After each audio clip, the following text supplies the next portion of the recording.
What's going on, everyone? Welcome back to the channel. In today's video, we're going to be installing these Worx Sponsons on a Seadoo Spark. I'll try to include all the details, materials, tools, sockets that I used to get this job done, and I'm hoping this could help anyone out there that plans to do it. If you guys do find it helpful, don't forget to subscribe and like and share. Enjoy.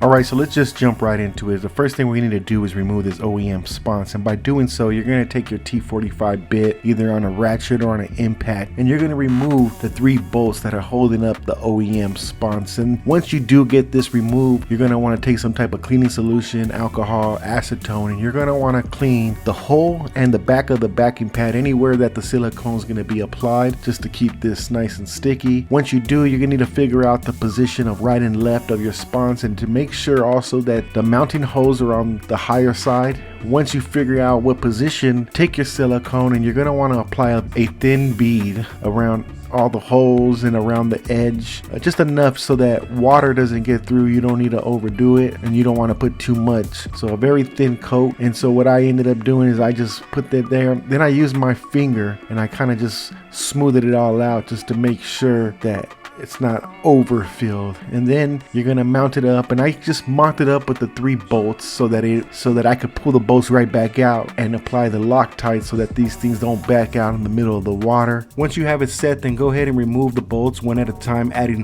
Loctite to the threads depending on your situation, if you want it long term or short term. Once you get it in there, what I did is I kind of just made it flush with the impact, and then I came back with my 1/4-inch ratchet and just hand tightened them. You don't want to over tighten this. If you break that plastic, you're going to just open up a can of worms, so just be cautious that it's plastic in the backside and connected to plastic, and you know. So I just recommend that you don't over tighten them nor under tighten them. Now that the back piece is installed, we're going to take the sponson and we're going to make sure that the Worx label is going to be on the bottom left corner and the holes are going to be at the top, and this is where it's going to be your adjustment. You're either going to want to go all the way up to the top to do a very aggressive churning and a very aggressive ride. If you go to the bottom, you're going to have more fun and playful power slides, and it's going to be all depending on your situation and how you want to ride. As for now, I'm going to start on the second to the top and just see how that goes, and I'll just most likely be working my way to the bottom because I do like doing power slides on the water and just having fun. So let's see how it goes from here. And that's pretty much the install process. You're going to repeat the exact same thing for the opposite side. I hope you guys enjoyed this video and I hope it's very helpful. If it is, just give this video a thumbs up, enjoy it, have fun on the water.